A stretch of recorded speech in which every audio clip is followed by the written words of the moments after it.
Dobar dan, moje ime je Nenad Karalija i sve vas lijepo pozdravljam u još jednom Mapei webinaru. Imat ćete priliku ovim putem pogledati snimku webinara koji smo održali 28.7. na temu Potres metode proračuna. S nama su u gostima bili dr.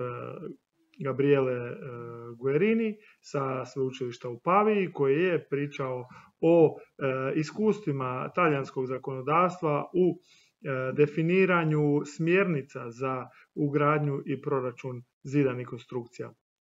Također s nama u društvu bio je i inženjer Davide Seni iz tvrtke S.T.A. koji su tvorci softvera Tremuri s kojim je moguće napraviti nelinearnu statičku analizu i kroz to proračun za zidanu konstrukciju.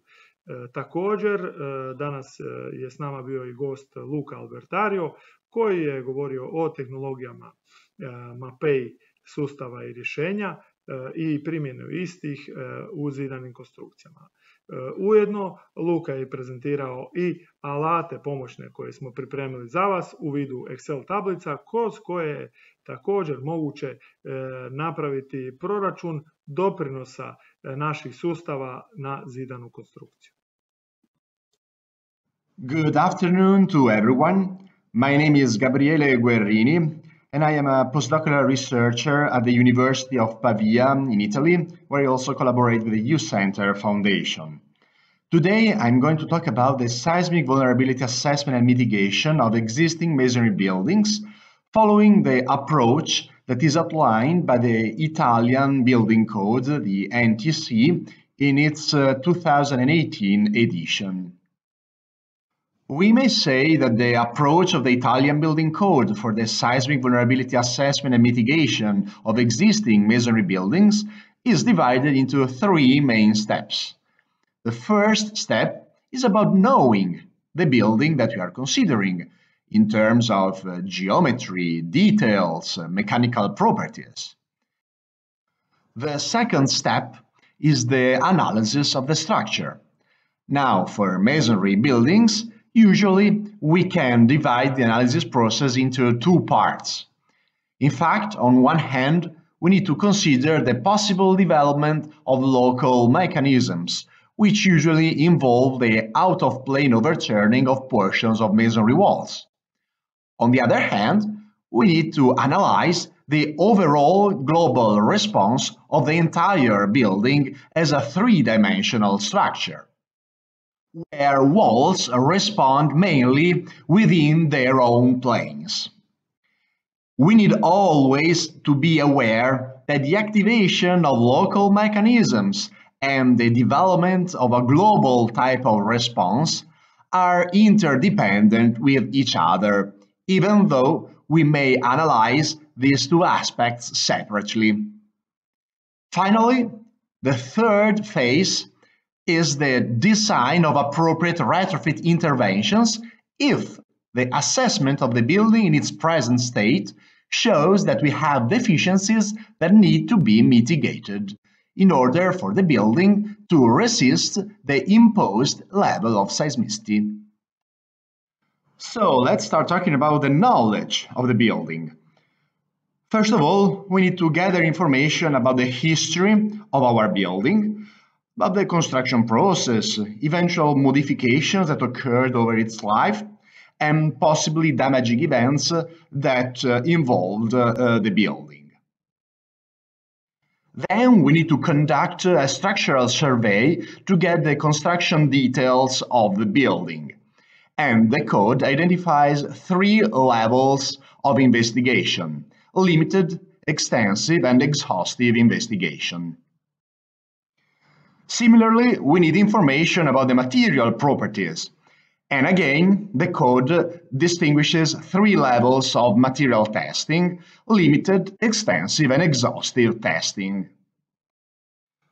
The definition of a survey or a characterization campaign as limited, extensive, or exhaustive depends on how many areas of the building are investigated, how many samples are taken, and which type of material tests are conducted. In these photos, you can see three possible tests that can be conducted on brick masonry. On the left side, we have a flat jack test.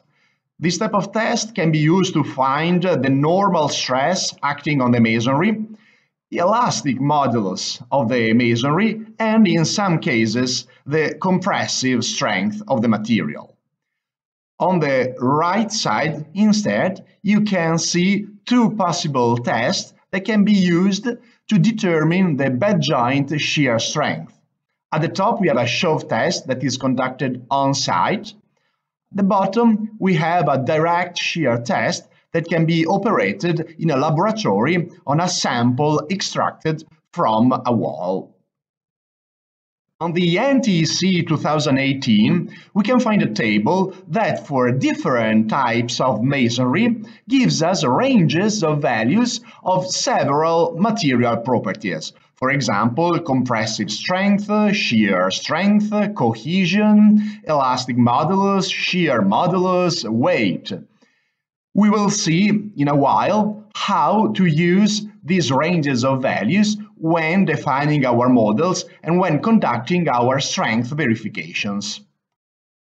The Italian code defines three knowledge levels, LC1, LC2, and LC3, which depend on the amount of information that we have gathered about our building in terms of geometry, construction details, and material properties. For each knowledge level, a confidence factor FC is given. This confidence factor decreases as the knowledge of the building increases. In fact, we have FC equal to 1.35 for lower knowledge level LC1, and we have FC equal to 1.0 for higher knowledge level LC3.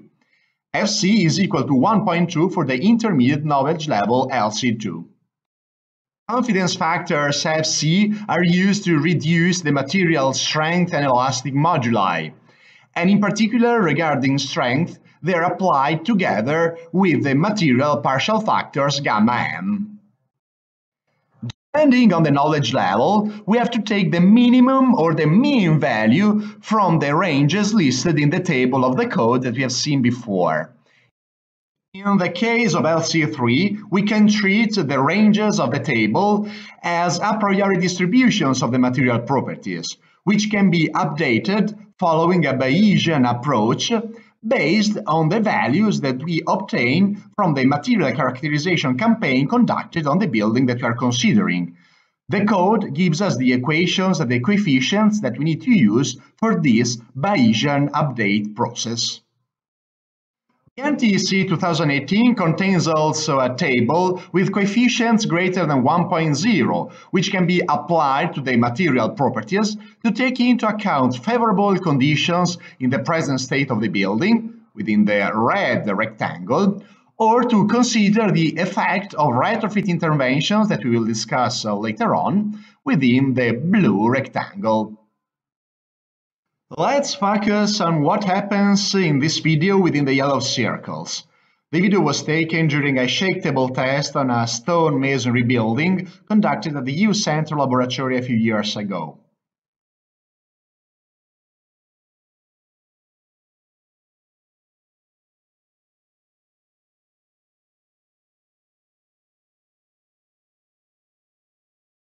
What you have seen was the development of a local out-of-plane overturning mechanism involving a wall and portions of the perpendicular walls acting as return walls. In fact, local mechanisms are usually due to actions perpendicular to the planes of the walls, which induce an overturning mechanism with loss of equilibrium and collapse of portions of masonry. Local mechanisms can involve gables, a portion of walls between floors, or across several floors of the building. They can involve corners or even entire facades. Here in these photos, we can see some examples of local mechanisms documented after the 2012 Emilia earthquake and the 2016 Central Italy earthquake on the left-hand side, and some examples documented after the Zagreb earthquake this year on the right-hand side. The vulnerability to local mechanisms can be worsened by the presence of low-quality masonry, which is prone to disgregation, and also by poor connection between masonry leaves, especially if we have loose material in between. In fact, in this case, we have observed the buckling of the exterior masonry leaf pushed by the loose material contained within the masonry walls. Plan and elevation irregularities can contribute to the development of local mechanisms. Horizontal static forces due to thrust from roof, inclined members, or vaults and arches can also contribute to the activation of local mechanisms, as well as horizontal dynamic forces due to pounding effects from floors and roofs. All these horizontal forces, in fact, can push the walls out of their planes. Instead, we can have beneficial effects from strong interlock between intersecting walls. Let's look at the two photos on this slide. On the left-hand side, we have an example from the Zagreb earthquake. Here we can see a case of weak interlock, and we have in fact a wall which responded out of its plane and detached from the perpendicular wall. On the right-hand side, we have a photo taken after the 2016 Central Italy earthquake, and in this case we have good interlock between the facade and the transverse wall. The facade tried to overturn out of its plane, but you see it involved a wedge of the perpendicular wall, which responded in its own plane, where it is stronger, and this may have prevented the out-of-plane collapse of that facade. It is also good to have strong connections between walls and diaphragms, especially if these diaphragms are stiff and strong in their planes, because this can provide further restraint to the walls and further delay or prevent the development of out-of-plane mechanisms. The analysis of local mechanisms, according to the Italian code, follows the principles of kinematic analysis. In this analysis, the masonry involved in the mechanism is divided in rigid blocks, and basically we study a single degree of freedom rigid body mechanism. The division of the masonry in blocks follows reasonable crack patterns. We have then to consider all forces applied to the rigid blocks, weights, horizontal static forces, pounding forces, and inertia forces, which are proportional to the weights through a load multiplier alpha. Then we have also to transform the single degree of freedom mechanism into an equivalent single degree of freedom oscillator in order to obtain the earthquake input in terms of acceleration or displacement demand. We have to be careful because kinematic analysis is based on the upper bound theorem of limit analysis. And so the actual mechanism among all mechanisms that can develop on a certain wall, on a certain building facade, is the one associated with the smaller activation acceleration. So in theory, we need to analyze all possible mechanisms for that facade in order to find the one with the smaller activation acceleration. In reality, experience and engineering judgment can help reducing the amount of mechanisms to be considered to a very small number. Kinematic analysis can be performed following two approaches. The first one is linear kinematic analysis. In this case, we need only to calculate for each mechanism the multiplier alpha 0, which corresponds to the activation of the mechanism. This is basically the strength of the mechanism. And then the checks are performed in terms of acceleration or strength at ultimate conditions. The other option is a little bit more complicated, and it's a non-linear kinematic analysis. In this case, we not only find the multiplier alpha 0 at activation of the mechanism, but we follow its evolution all the way to loss of static equilibrium at a displacement equal to dc0. In this case, the checks are performed not in terms of acceleration, but in terms of displacement. With nonlinear kinematic analysis, we can consider the reserve of displacement capacity of the mechanism after activation, which are not considered with linear kinematic analysis. So, in some cases, if linear kinematic analysis gives non-satisfactory results, one may try with nonlinear kinematic analysis to see if that mechanism, once activated, has sufficient displacement capacity to withstand the seismic input. The determination of the seismic input for the mechanism should consider that the mechanism is part of the global structure, and so there is in reality dynamic interaction between the local mechanism and the portion of masonry involved in it and the global structure. If the mass involved in the local mechanism is sufficiently small compared to the overall mass of the building, we can decouple the response of the local mechanism from the one of the main global structure. In this case, we have to consider that the local mechanism may involve a portion of masonry which is located away from the ground. So, we need to think that the global structure acts as a filter between the ground motion and the motion felt by the local mechanism as an input. For this reason, the Italian code allows to use the so-called floor response spectra to determine the seismic input in terms of acceleration or displacement demand for the equivalent single degree of freedom oscillator that represents the local mechanism. Now that we have briefly talked about local mechanisms and how to analyze them, let's see a few techniques that we may adopt to retrofit buildings in order to delay or prevent the development of these local mechanisms. We have seen that we may have problems of poor masonry quality, and so let's consider a few retrofit interventions aiming at reducing the risk of masonry disgregation and improving the out-of-plane flexural strength of the walls. One of these techniques is masonry stitching, which consists in removing portions of existing masonry damaged by cracks and replacing it with new masonry. Then we have joint repointing, which is basically replacing existing poor quality mortar with new mortar with higher properties. Grout injections can be used if we have problems of voids within masonry. With these grout injections, in fact, we can fill the voids with resisting material. In some cases, we may need to add reinforcement with tensile strength to the masonry.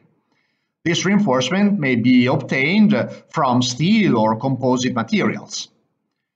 We may decide to place this reinforcement vertically within slots cut in the surface of the masonry, or we may provide it horizontally within the same joints that we are repointing with mortar.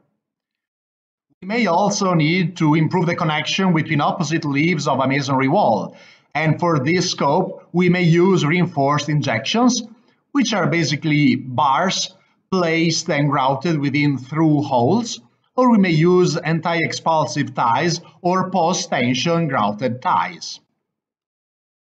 We have also seen that good connections between intersecting walls and between walls and horizontal diaphragms can be very beneficial for delaying or preventing the development of local mechanisms.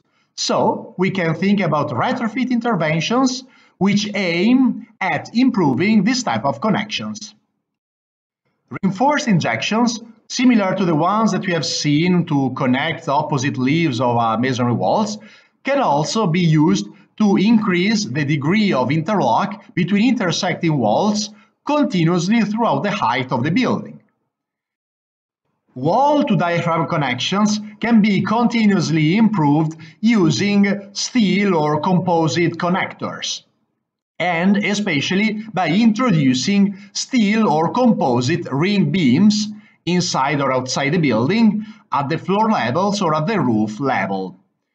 In the past, also reinforced concrete has been used to create these ring beams, but we need to be very careful to the details of reinforced concrete ring beams, because if these details are not appropriately designed, or if the quality of the masonry in proximity of the concrete ring beam is not sufficiently high, this intervention can be not only ineffective, but even detrimental for the performance of the existing masonry building.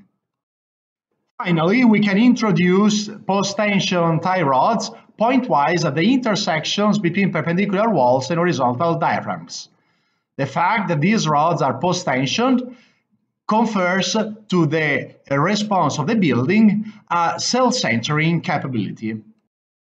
This building is similar to the one that we have seen before, but now under the same shaking intensity, we see no damage, no local mechanisms developing on the building. In fact, the first floor diaphragm has been stiffened and strengthened. Its connections with the walls have been improved, and a ring beam has been provided at the roof level.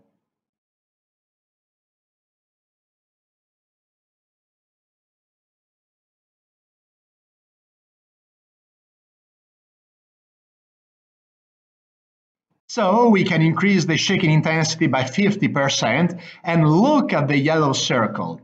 Now the building develops a global type of response with that pier failing in shear within its own plane. No local out-of-plane mechanisms develop in this retrofitted building.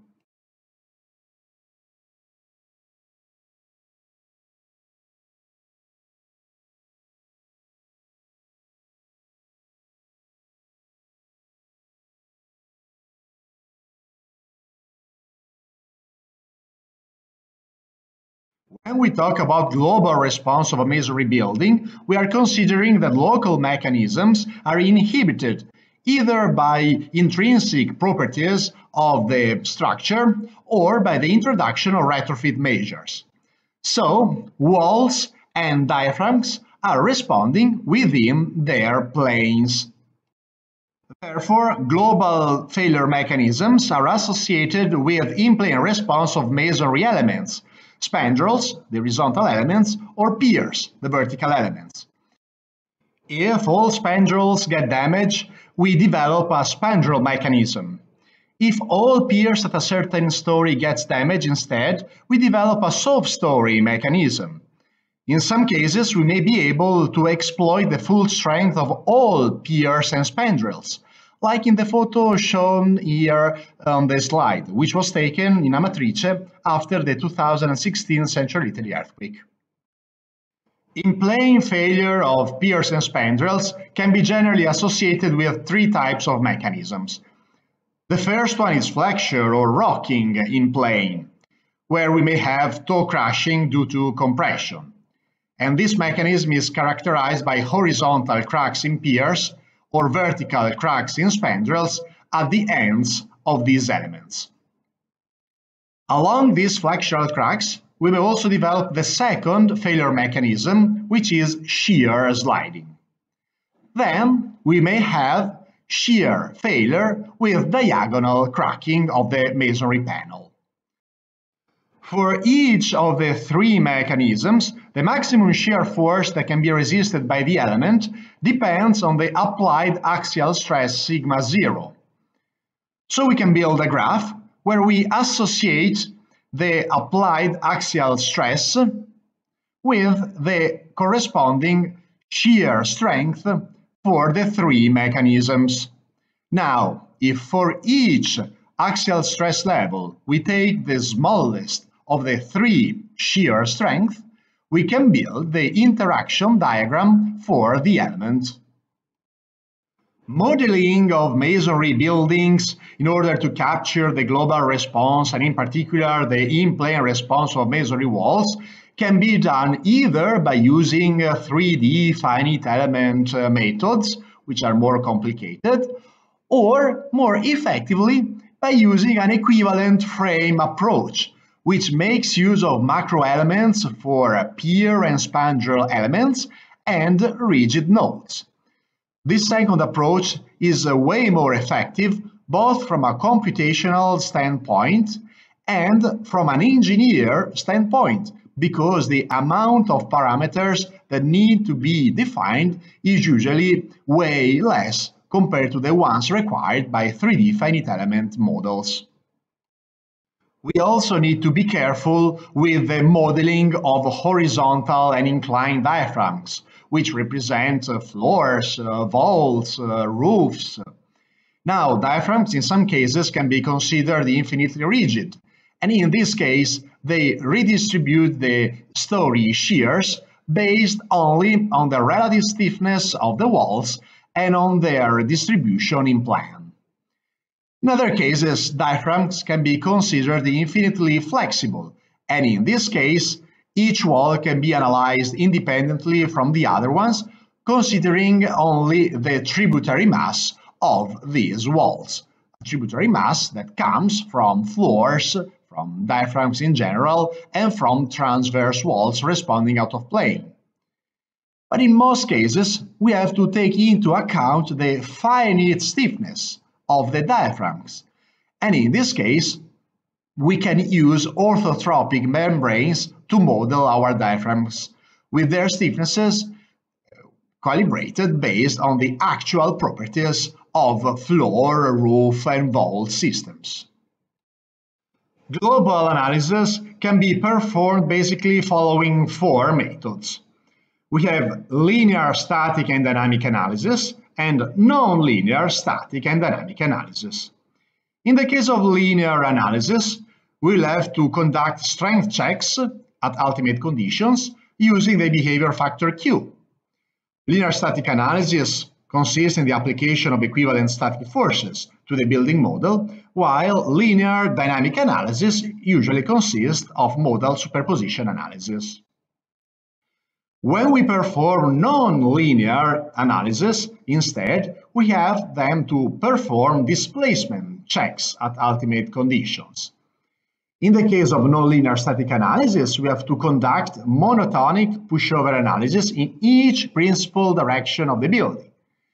If we go for non-linear dynamic analysis instead, we have to apply step-by-step time integration methods. And in this case, the analysis is performed considering a simultaneous application of the 2 in-plane components of the earthquake, and in some cases also the vertical component.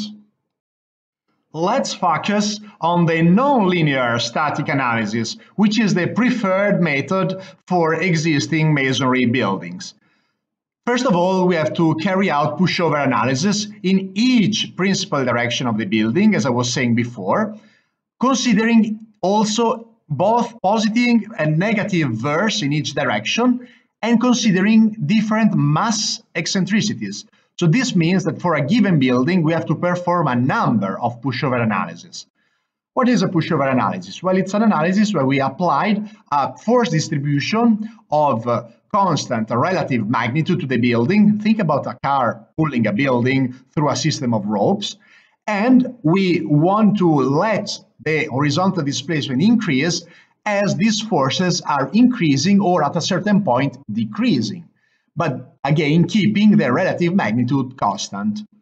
Their resultant force is the so-called base shear, which we plot against the horizontal displacement of a selected control node. The curve that we obtain in this way is the so-called capacity curve. Now, on this capacity curve, we can identify points which correspond to certain limit states. And so, the displacement that corresponds to these limit states is the displacement capacity of the building related to that limit state. Then we have to transform the capacity curve into the one of an equivalent single degree of freedom oscillator, because considering a single degree of freedom oscillator, we need to determine the displacement demand on the building. We have also to consider the relationship between elastic and inelastic displacement demands, because here we are considering a building that responds beyond the elastic limit. And there are equations in the code that allows us to perform this transformation from elastic spectral displacement to inelastic spectral displacement. So at this point, as we have the seismic displacement demand and the displacement capacity of the building corresponding to the selected limit state, we can compare demand with capacity, and we need the capacity to be greater than the demand to satisfy the displacement check. Let's consider an example of a historical masonry building located in Pavia. This is the botanical garden of the city. Now you can see that the building is quite articulated, and you can also see the model that has been created using the software Tremuri. This software follows an equivalent frame approach to model the masonry structure, with macro elements representing masonry piers and spandrel elements, and rigid nodes at their intersections. The model has been subjected to a nonlinear static analysis, and let's consider for now only the X direction. First of all, a pushover analysis has been conducted, and a capacity curve has been obtained from this pushover analysis. This capacity curve has then been transformed into the one of an equivalent single degree of freedom oscillator following the code approach. And this curve is the one represented in black in the graph at the top right of the slide. The curve has then been idealized with a bilinear relationship, again following the code approach, and this has allowed us to determine the displacement demand from the elastic response spectra of the site. Transforming the elastic displacement demand into the inelastic displacement demand, again following the code equations, we have found the point corresponding to the red circle highlighted in the curve on the top right graph of the slide. You can see that this displacement demand is smaller than the displacement capacity, which corresponds to the last point of the curve. So the building satisfies the displacement checks.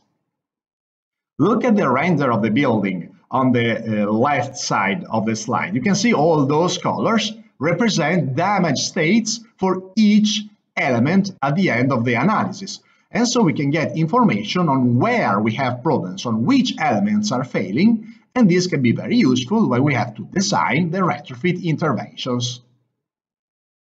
The repetition of this slide is not a mistake. In fact, the same retrofit interventions that we have seen to improve the quality of the masonry can also be used to increase the in-plane strength of masonry panels. To further increase the in-plane strength of masonry walls, we can also apply reinforced plaster, or fiber-reinforced polymers, or fabric-reinforced cementitious matrices. All these techniques can be very effective at increasing the in-plane performance of masonry walls, but they need to be properly connected to the existing masonry. Also, stiffening and strengthening of existing diaphragms can improve the overall performance of masonry buildings, because can allow a better distribution of inertia forces to all walls of the structural system. The stiffness and strength of existing timber floors can be increased, for example, by adding more nails between timber planks and timber joists, or by adding new layers of timber planks or panels. We can also introduce steel or composite material diagonal ties, or we can even build a collaborating reinforced concrete slab connected to the existing joist and to the masonry walls. If we have to retrofit masonry vaults, we can use, for example, FRPs or FRCMs, which are usually very effective at increasing their strength and stiffness. We need instead to be very careful to apply a reinforced concrete slab above an existing masonry vault. In fact, we don't want to increase excessively the weight of the vault, and we need to provide appropriate connection between the added slab and the existing masonry. Otherwise, this type of intervention can be not only ineffective, but also detrimental for the earthquake performance of the building. I hope I have given you some useful ideas from the Italian earthquake engineering practice related to existing masonry buildings, and I thank you for your kind attention. Please let me know if you have any question related to the material that we have discussed in this short presentation. Goodbye to everyone.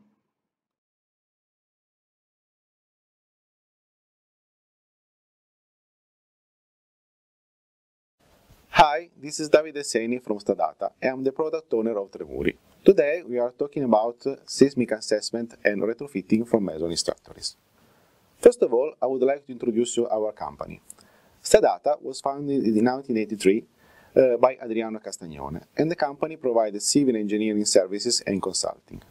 Thanks to the continuous development and work and collaboration with the university and professionals worldwide, it's always able to offer advanced and constant updates to its customers.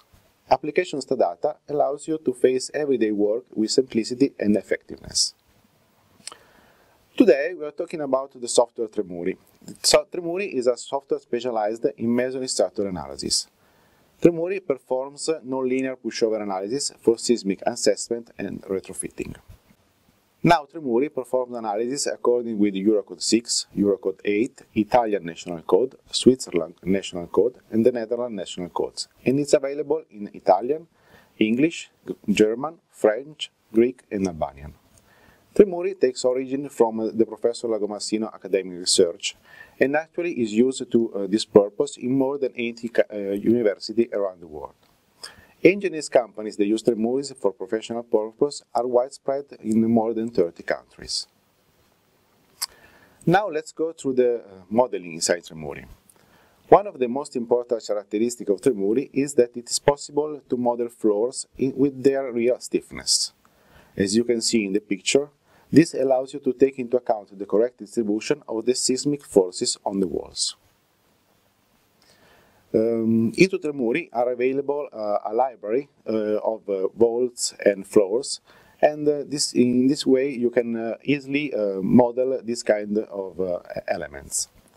These are the vaults that are available in Tremuri. And even if the majority of the floors can be modeled with this library, into Tremuri it's always possible to define directly all the parameters of a floor in order to create your own definition and the real stiffness of the real floor you have in the structure. Moving to the vertical elements, several structural objects can be modeled into Tremuri, like a single masonry wall or reinforced concrete walls, columns and beams, and a combination of walls with beams and tie rods. Into a wall can be modeled different materials, different elements, and then they can also have the function of reinforcing the current wall. To reinforce walls into Tremuri, you can easily also model reinforced masonry, reinforcement with FRP and FRCM, and this will be the focus of the example we are going to see today. The mesh inside Tremuri is specialized for masonry structures and is made with a frame by macro elements method. This method has been studied for the masonry structures to better represent the behavior of a structure made with the main structure in masonry. Using this method, and thanks to the automatic mesh performed by the software, the engineer can easily pass from the reality to the model, taking into account all the significant aspects of the structure.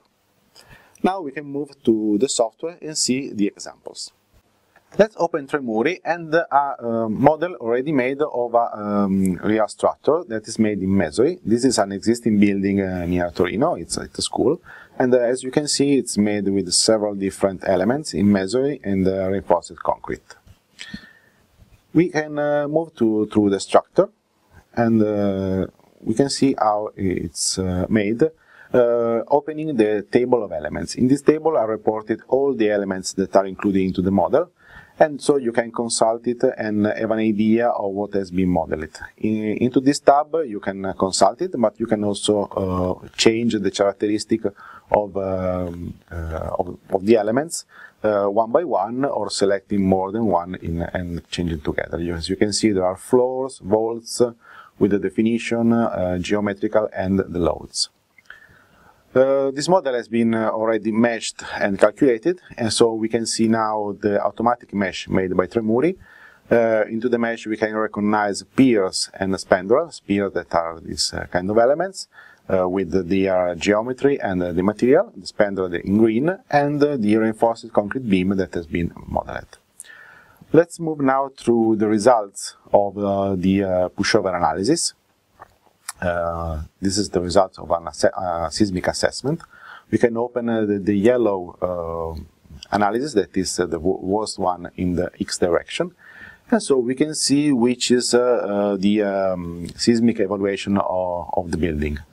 Into the results, there is the pushover curve, obviously, but there is also the view of the walls, in which the colors represent the failure or the damages of the single elements.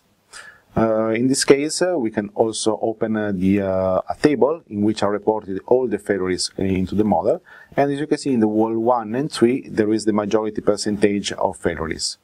The red color and the yellow color represent the failures. So, as we have seen, there are problems into the walls 1 and 3, so we can try to perform a retrofitting of these two walls, moving back to the structure tab. So, we can select the walls in the level 4, as we are already in the level 4, and go through the edit. Into this view, we can see the elements that has been modeled, so masonry panel, with the existing masonry material, in which there are all represented now all the elements for the calculation, including the shear and for drift and for bending. This is important to know them, because this is the standard for the Eurocodes. Into the second tab, we can start inserting the reinforcement. We have three options: inserting a reinforced masonry as a widespread reinforcement, or a reinforcement made at the end of the panels. What is needed is the area of the single rebar or the area of the widespread reinforcement, the steps, so the distance between the reinforcement and the material. Very similar is the reinforcement applied on one side or on both sides of the masonry panel. Also in this case you need the geometry and the material. But and the third one is the FRP reinforcement, the focus of our presentation today. In this case the table is a little bit different. It represents first of all the characteristic of the masonry on which we would like to apply the FRP, and then the characteristic of the elements that constitute the FRP. To introduce all these values, inside Tremuri are available the libraries. In this case, we are already uploaded the library from the constructor Mapei, and you can see here some of the products that are available: FRP and FRCM. All the numbers are already loaded, so we can select one of these products, and automatically the software upload all the characteristics of the FRP that we have selected. Now we have only to insert the dimension and the characteristic of the masonry panel on which we are applying the FRP, and the distance between two stripes of the FRP. This is important because the reinforcement is made by the combination of masonry structures, masonry material, and the FRP we are applying on the wall. So it's the combination of these two parts that creates the reinforcement. At the end, we have to give it a name of the reinforcement, so we can recall it for the other parts of our model. And clicking OK, we create our reinforcement. All the characteristics are made there. As you can see here, the drift are changed for bending and for shear, because inserting this kind of reinforcement is not only the characteristic of the FRP that are taken into account, but it's the characteristic of the combination, masonry and FRP. So the constitutive law of this element has been changed into a constitutive law of our reinforced masonry, and also the drift for shear and for bending are changed according to Eurocode 8. So we can go back to the description of our wall, and we can select the reinforced one that we have selected here. As you can see, there is the existing masonry in brackets, because the reinforcement one has been defined in relationship to the existing masonry. So this reinforcement can be applied on the existing masonry. If we have another kind of material inside the software, we have to define another reinforcement to apply to the other masonry material. So clicking OK, we are applying the reinforcement.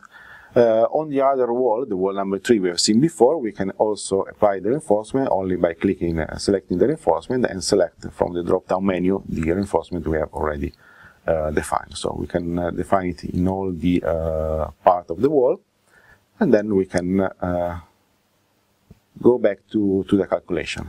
To insert the reinforcement also in the calculation model, the meshed model, we have to go back to the global analysis and select the icon of the mesh, because the mesh has been should be redefined as we have redefined the wall. We can move to a model that has already been meshed and calculated, so we can speed up our presentation. We can open the mesh of the single wall we have reinforced, so we can see now that going with the mouse over the elements, we can see that there is the material and the reinforcement, and we can move through the results. In this case, the new analysis that is the worst is the number 16. We can open it, and we can see now that in the prospect of the wall, the masonry pier are not broken. They are plastic, but not there isn't any failure. Into the results, you can see also all the forces applied on the masonry elements.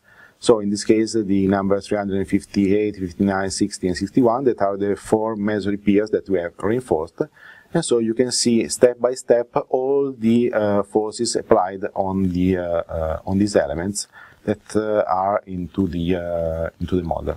This kind of results are available for every element, every beam, every tie rod, every columns into the model. Also for the floors, for the equilibrium at the nodes. So we can also have a comparison of the two models we have calculated.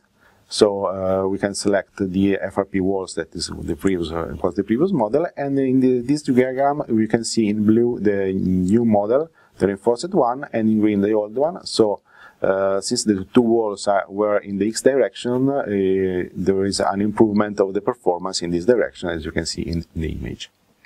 This is an easy way to understand how it's been improved, the performance of the wall. Another thing that we can do is the analysis of a single wall. So we can select a single wall and perform a pushover analysis of a single wall. Also in this way, in this case, we can see the performance of a single wall and have a look at which are the elements that are more sensible to the failure. We can select the wall in the plan, and then the software automatically shows us the possibility to calculate, selecting the best control node. Once we have calculated it, we can open the results of the pushover analysis of the single wall.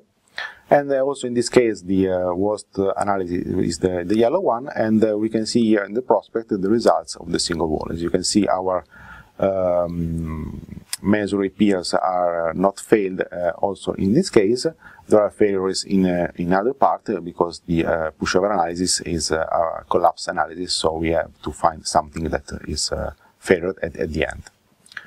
Now we can move to the local mechanism analysis. So it's another local analysis, as it was the single wall pushover analysis. In this case, we can analyze the out-of-plane behavior of our structure as a rigid body. So we can select the wall, giving a name of the mechanism we want to analyze, and then we can design or drawing on the wall the profile of the rigid body that have to overturn on our structures.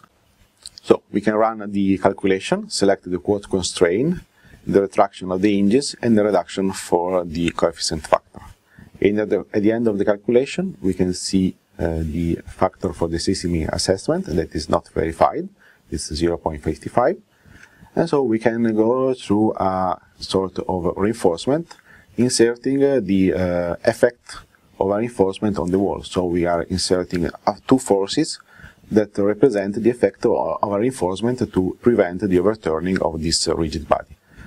We can insert the coordinates related to the nodes already present into the wall, and the force that we would like to test if this force is enough to verify the mechanism. We can see here in green the two forces inserted with their placement, and so we can run again the calculation, selecting the same option before. And in this case, in the results, the seismic assessment is verified because we have a value of 1.15. So now what we have to verify is that if the forces that we have inserted before, so we can go back to the forces, can be supported by the reinforcement, so that they must be verified from the table of the manufacturer of the reinforcement we want to insert. Okay, so for this example we have ended, we can move to another model in which we can see another kind of reinforcement. In this case, this model is a public building, and it's important the entrance of so the facade of the building. As you can see, there are a lot of columns in this case. So we can go through and see which are the problems of the seismic assessment of this building. We can move first of all to the structure to see the definition, for example, of a vault. These are the parameters of the orthotropic membrane that has been calculated automatically by the software, and that represent the stiffness in plane of this vault. In this building there are a lot of vaults, so I would like to show you one of them. Going through the global analysis, we can see the results of the global analysis for this building, and moving through the facade where there are all the columns, it's clear that we have some problems with these elements because there are a lot of compression failure for the columns in this facade. So you can see the violet color for these elements. So we can close the results, go back to the structure tab, and insert a reinforcement for this element. So we can start from the first one, go through the edit, as we have seen before for the masonry panel. Also in this case we can select the reinforcement. In this, the tab is a little bit different from the masonry panel because these are columns, so the parameters are different. In this case we can select an FRCM reinforcement, going through the library and selecting the material from the Mapei library. So this is an FRCM that will be applied on the columns. Clicking OK. Also in this case we have to select the exposure of the reinforcement, the total thickness, and the compressive strength, and then we have to insert a name to recognize it if we have made more than one reinforcement. By clicking OK, we can see all the parameters, and applying the reinforcement to the column, we can see that in this case there is a reinforcement improvement factor that allows you to know the percentage of the improvement of the performance of this column. By using the copy and paste command, we can copy the characteristic of this first column and apply them to all the other columns at once. Also in this case we have to go back to the global analysis and run the mesh again to apply these changes, but we can open the same model with the mesh already done, opening the prospect of the page of the wall. We can see that in the columns as are applied the reinforcement, and so we can move through the results of the pushover analysis for this building. We can open the walls analysis in the X direction, that is number 12. And in this case, showing the results for the facade, the columns are not failed. We can open the results relative to the single columns.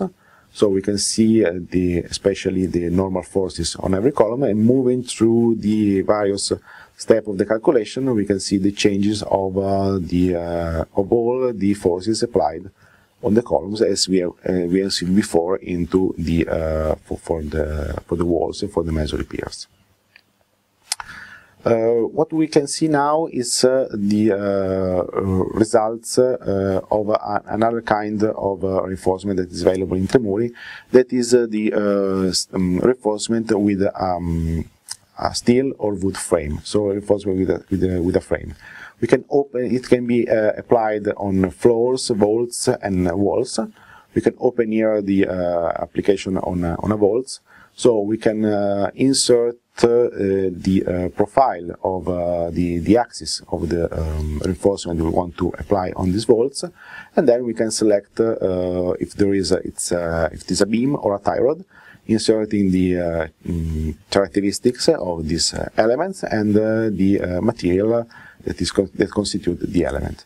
In this case, we have inserted a reinforcement on a vault. We can see the reinforcement inserted in yellow in the plan, so we can recognize the elements that has been reinforced in this way.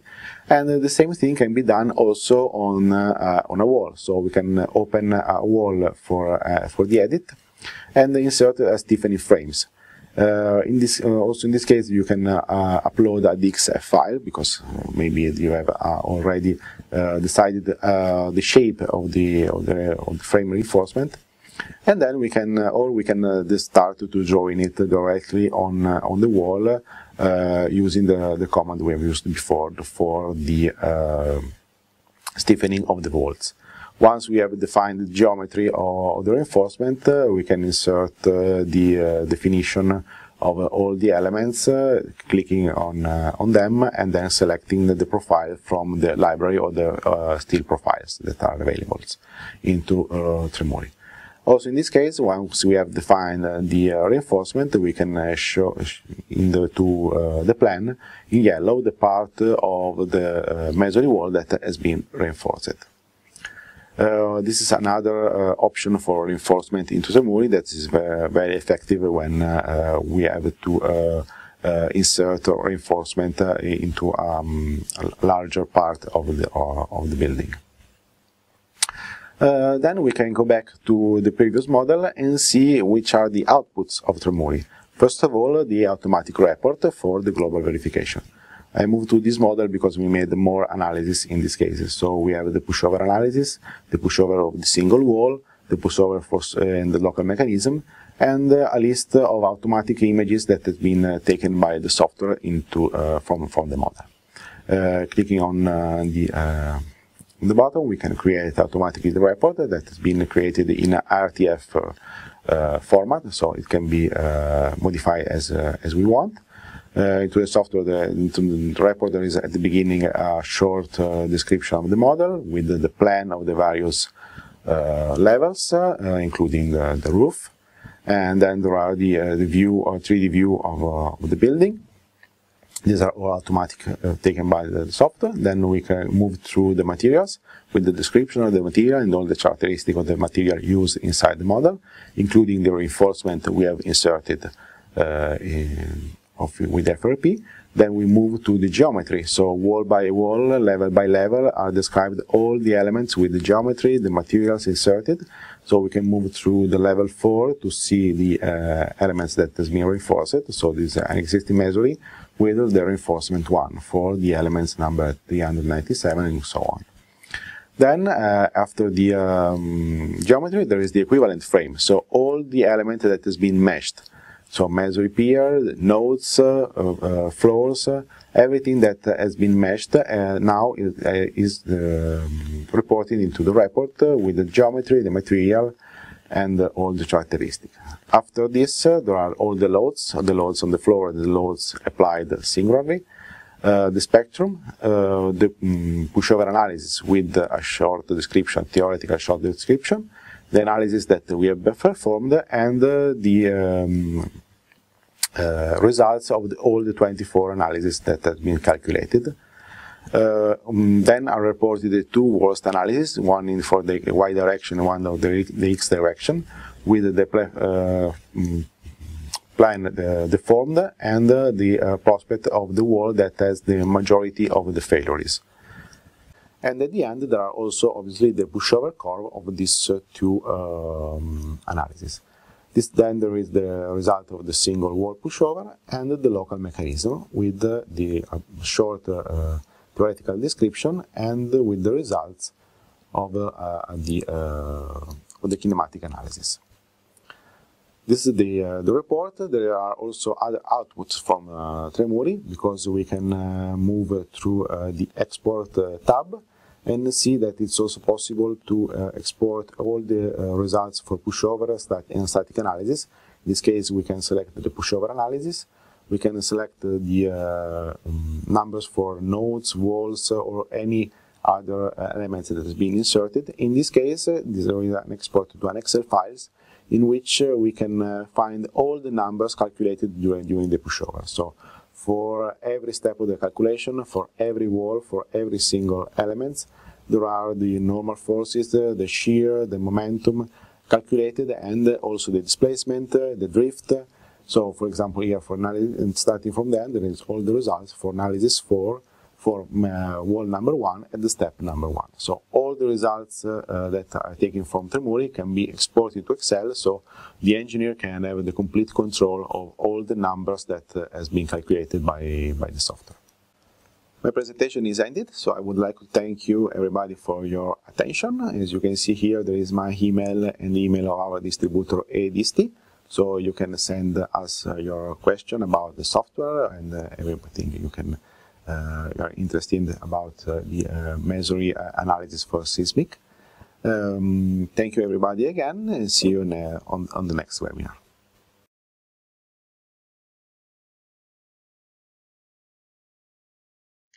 Good afternoon to everybody. My name is Luca Albertario, and I work in the technical department of Mapei, in particular on the structural strengthening systems. And today I will make a short presentation of nearly 20 minutes related on the rehabilitation and strengthening of existing masonry buildings using our innovative composite materials. And moreover, my presentation will be strongly focused on the calculation procedure and the calculation needed for this strengthening. Okay.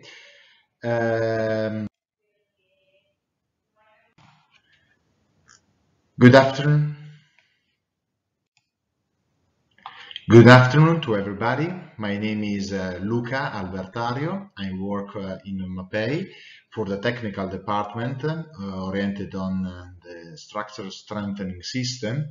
And today I would like to make a short presentation of nearly 20 minutes on the rehabilitation and strengthening of existing masonry buildings. And the focus of my presentation will be the calculation procedure and the standard related on this specific topic for masonry buildings. As you probably know, our experience is pretty long, because this product line was born more than 20 years ago after the earthquake of Assisi. But after the several earthquakes that took place in Italy and abroad, we developed several systems in order to strengthen the existing structure. The first one was the FRP system, pretty well known for the carbon fiber. Nowadays, this technology is strongly focused on the concrete structure. As you probably know, Mapei has a wide range of products oriented on this topic. And for the buildings made by masonry, we developed something like 12 years ago several systems for the structural strengthening oriented on the usage of the FRG system in which we basically use, instead of a mesh with resin, epoxy resin, we use a mortar, a very ductile mortar, in combination with glass fiber or basalt fiber mesh, in order to increase basically the masonry buildings. Then we develop other systems like the HPC system for strengthening the existing slabs or made of concrete, wooden slab, etc.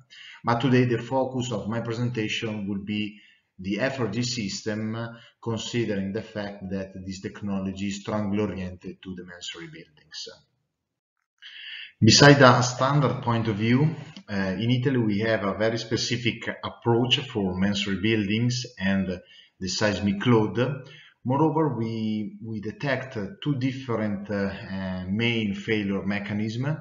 The first one is a local and the second one is a global response mechanism, in which in the first case we typically define the local mechanism as an out-of-plane capacity of the walls, and for the global mechanism we consider the in-plane capacity of such walls. In my presentation I will present how to study the capacity of the existing walls and how to strengthen them in both ways.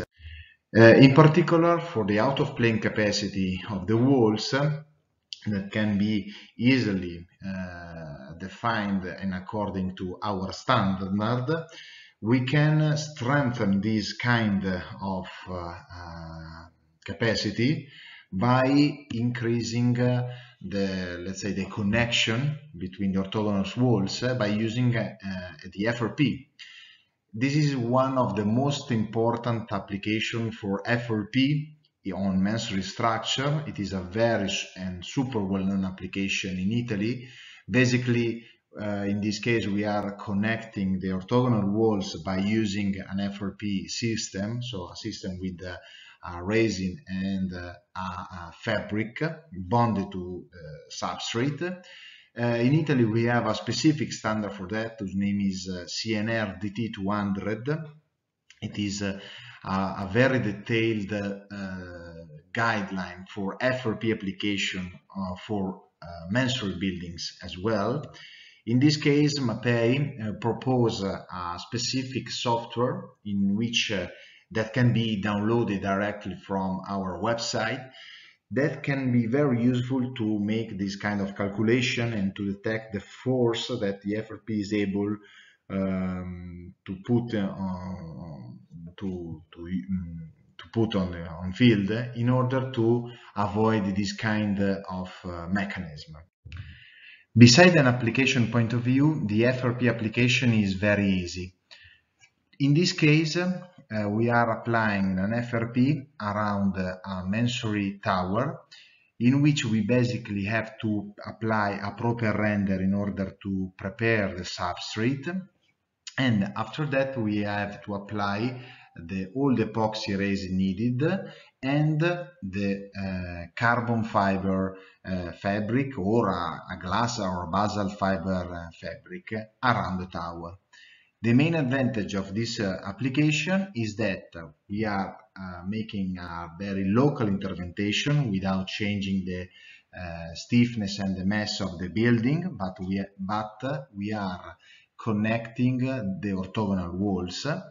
And moreover, beside an architectural point of view, we can hide completely this intervention by bonding new tiles similar to the existing one on the existing the strengthening system. Moreover, we have to take in account the in-plane shear capacity and their failure mode. Depending on the geometry and mechanical property of the pier or general to the masonry wall, we have to take in account three different failure modes that could take place the in the plane of a masonry wall. The first one is a flexural rocking, then there is a diagonal tensile cracking and a shear joint sliding.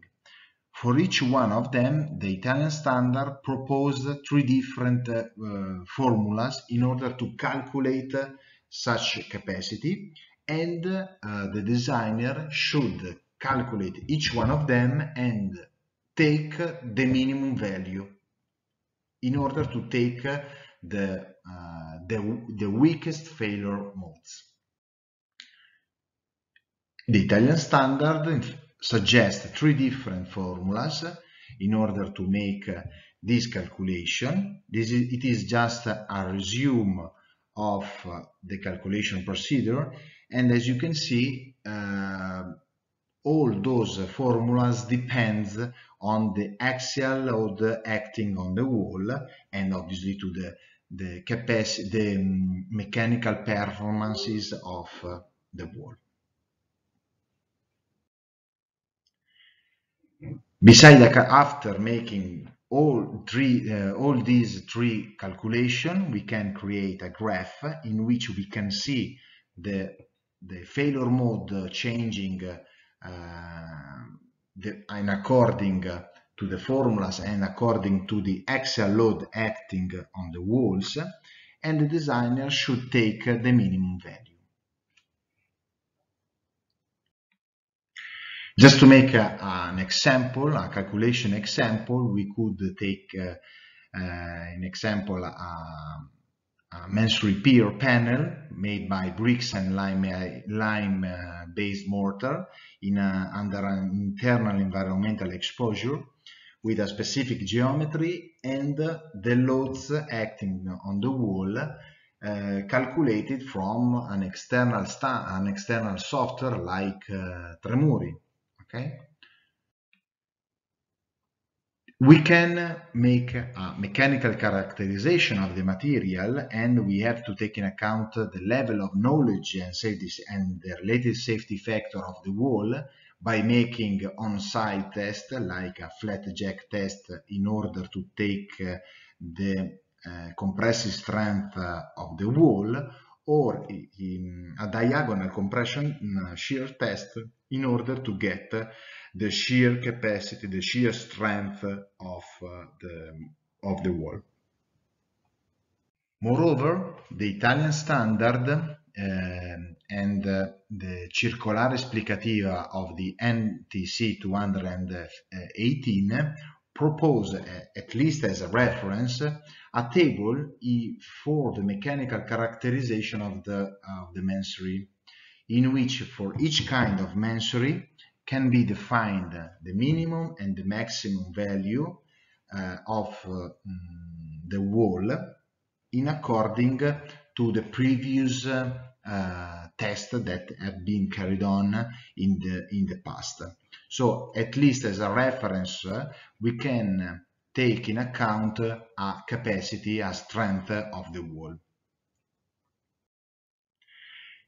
In our software that we have been developing in the last year, we can make this kind of calculation. Okay, just to make an example, I'm putting the name of the project, the name of the designer, and the masonry reference. Then we can choose the masonry kind. Okay, like in this case, we are taking into account of bricks and lime mortar. We can define the level of knowledge of the building, of the wall. We can take into account the coefficient proposed in the standard, and finally the mechanical parameters according to the standard. Then we can obviously put the geometrical information parameters of the wall and the loads acting on the wall. Finally, after this input phase, we can calculate, the software is able to calculate by himself the capacity in terms of shear capacity, in-plane bending capacity, and out-of-plane bending capacity in according to the Italian standard, in order to understand which is the weak point of such pier.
In this graph, we can see the capacity of the wall, and we can see for each failure mode the minimum one. The purple line defines the minimum value that the designer should take in account in order to define the real capacity of the wall. The green line represents the shear joint sliding, the red one the diagonal tensile cracking, and the blue one the flexural rocking. It means that in this case, for this axial load, the weakest failure mode is the diagonal tensile cracking. How we can strengthen the existing masonry? The first step, and one of the most important steps, is to make injection of slurry inside the masonry in order to consolidate the existing masonry. Moreover, in order to fill the holes inside the masonry. So this would be one of the most important steps in order to create a monolithic element with a specific property. Then, after this substrate preparation, we can define the external strengthening system that we can carry on, starting from the most traditional steel mesh render with 5 cm of thickness. We can consider this system very traditional and not so effective because of the stiffness of this intervention, because this strengthening system is able to increase the capacity, but at the same time is increasing a lot the stiffness and the mass of the building. We have other options, and the best one would be the FRCM system. FRCM stands for Fabric Reinforced Cementitious Matrix. It is a structural render with a very low application thickness, more or less 1.5 centimeter, in which we use AR or basalt fiber mesh, and a mortar with a very high adhesion power to the substrate, and it allows us to reduce or to avoid completely the transversal connection. Those are just the main advantage of this system. Probably in the next webinar we could go on in details on this system. Today, the goal of the presentation is just to give you an overview of the calculation procedure that we can carry on, and in particular for the in-plane shear strengthening, we have two different approaches. The first one, we can call it the coefficient approach proposed by the Circolare Esplicativa of the NTC 18, and the second one is more related, is more specific on the FRCM system. It is related on the CNR DT 215, and it proposes a more analytical approach to this topic. Considering the previous example of calculation, so the same Mansory pier panel with the same geometry properties and the same mechanical performances, we can repeat the calculation considering the strengthening system externally applied by using the coefficient approach proposed by the Italian standard. The coefficient approach proposed by the Italian standard, and in particular by the Circolare Esplicativa of the NTC 218, is based on this table, in which for each kind of Mansory type that can be found on the left side of the table are described different coefficients that could increase the capacity and the mechanical performance of the walls of the Mansory with different coefficients depending on the application that we are going to do. For instance, taking in account a Mansory with bricks and lime-based mortar and applying on it a structural render, we could consider a coefficient of 1.5 that could increase the mechanical performance and the modulus of the elasticity of the wall by a coefficient of 1.5. Like, just to make another example, if we make an intervention with the injection of slurries, of proper slurries, we could increase the capacity and the mechanical performance of the wall by a coefficient of 1.2.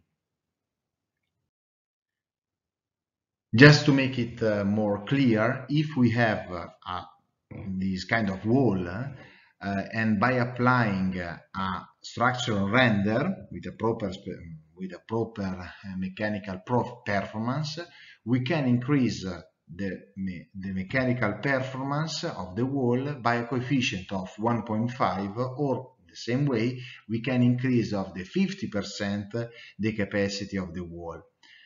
And in this table we reported the shear strength of the existing Mansory wall and the strengthened one by using an external strengthening system with a transversal connection like our CRM, or with our FRCM with a transversal connection realized by using the Fioccos.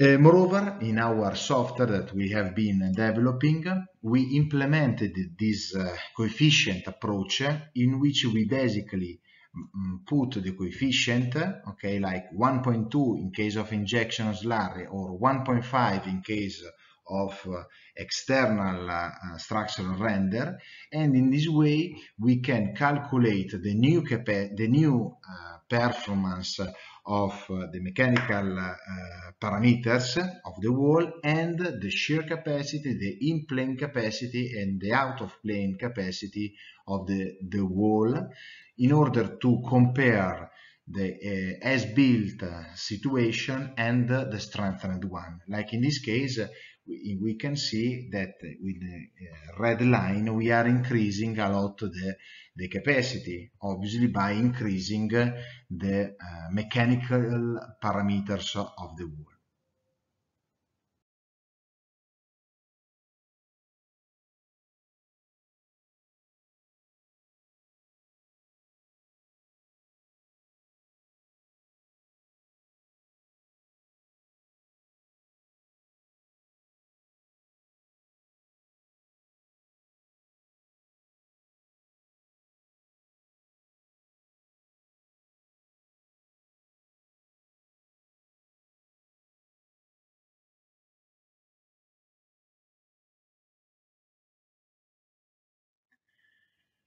Then there is a second approach based on the CNR DT 215.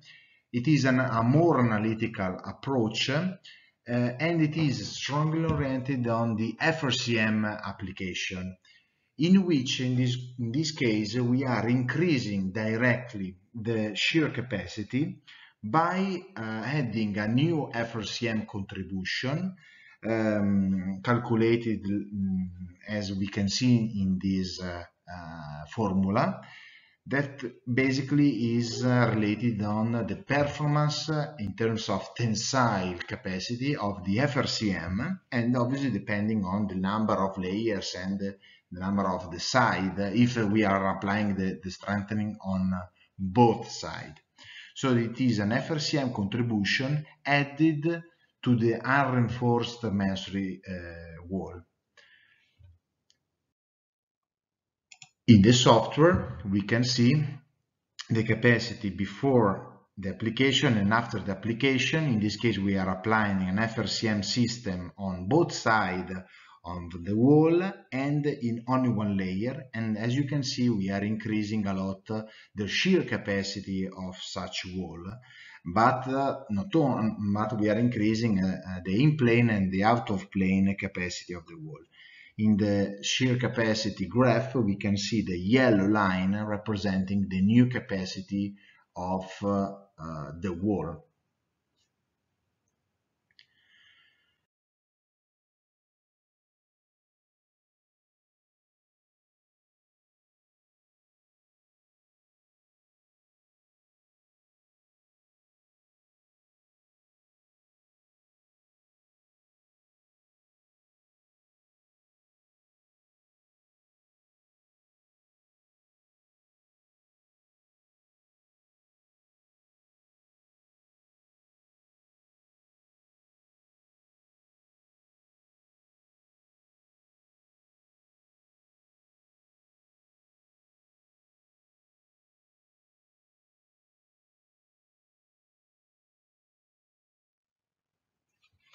That was my last slide. I would like to thank you all for participating on this first Croatian webinar. This is our webmail, composite@mapei.it, in which you could ask us all the information needed, all the softwares, and all the other information that I guess you probably would like to have more details.